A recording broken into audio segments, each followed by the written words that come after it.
लोकसभा चुनाव के कुल 7 चरणों में मतदान होने हैं। 7 मई को तीसरे चरण का सभी जो मतदान की प्रक्रियाएं थी वो संपन्न हो चुकी हैं, जिसमें 93 सीटों पर मतदान 67.93% हुआ। तीसरे चरण के चुनाव में कई दिग्गजों की किस्मत भी ईवीएम में कैद हुई है। मतदान के दौरान पहले और दूसरे चरण की वोटिंग की अपेक्षा लोगों ने रुचि दिखाई और मतदान प्रतिशत भी बढ़ा। इस चुनाव में पीएम नरेंद्र मोदी और अमित शाह ने भी वोट डाला। बारी चौथे चरण के चुनाव की है जो 13 मई को होगा और इसके लिए तमाम दिग्गज चुनावी मैदान में दम दिखा रहे हैं। इसी पर देखिए हमारी ये खास रिपोर्ट। तीसरे चरण के मतदान के साथ ही लोकसभा की आधे से अधिक सीटों पर चुनाव संपन्न हो चुका है। अब बारी चौथे चरण के मतदान की है, जिसके लिए राजनीतिक दलों के दिग्गज चुनावी रण में अपने अपने सियासी दांव दिखा रहे हैं। तीनों चरणों में कुल 283 लोकसभा सीटों पर चुनाव हुआ।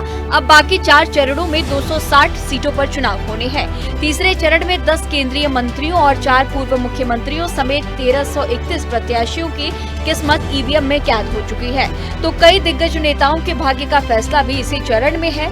मतदान के प्रतिशत की अगर हम बात करें तो आंकड़ों के मुताबिक तीसरे चरण में कुल 67.93% मतदान रिकॉर्ड किया गया।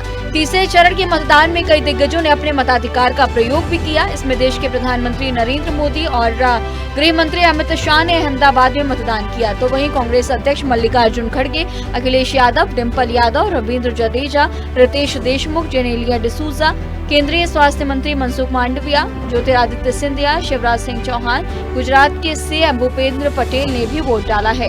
आपको बता दें कि तीसरे चरण के साथ कई राज्यों में लोकसभा चुनाव खत्म हो चुका है। इनमें तमिलनाडु, केरल, गुजरात, राजस्थान, कर्नाटक, असम, दमन और दीव, गोवा, त्रिपुरा, मणिपुर, मेघालय, सिक्किम, अरुणाचल प्रदेश और दादरा एवं नगर हवेली राज्यों में तीसरे चरण के साथ ही चुनाव प्रक्रिया समाप्त हो गई। इसके साथ ही तीसरे चरण के मतदान में कई दिग्गजों की किस्मत भी ईवीएम में कैद हो गई है।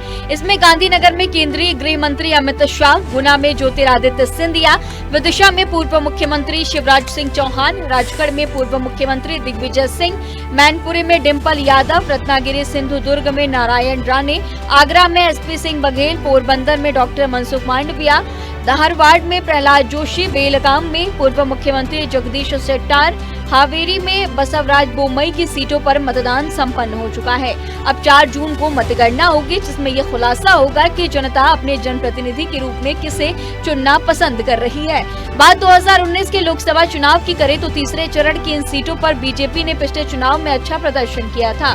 2019 में बीजेपी ने 92 में से 72 सीटों पर जीत दर्ज कराई थी। इनमें गुजरात की सभी 26 सीटों पर बीजेपी ने कब्जा किया था। देश में लोकसभा की कुल 543 सीटें हैं। तीसरे चरण के साथ देश के आधे से अधिक लोकसभा सीटों पर चुनाव संपन्न हो चुका है। पहले चरण में 102, दूसरे चरण में 88 और तीसरे चरण में कुल 93 लोकसभा सीटों पर मतदान हो चुका है। कुल मिलाकर अब तक 3 चरणों में देश की 283 लोकसभा सीटों पर मतदान संपन्न हो चुका है। बाकी 4 चरणों में कुल 260 सीटों पर मतदान होना बाकी है। स्पेशल रिपोर्ट, स्वदेश न्यूज।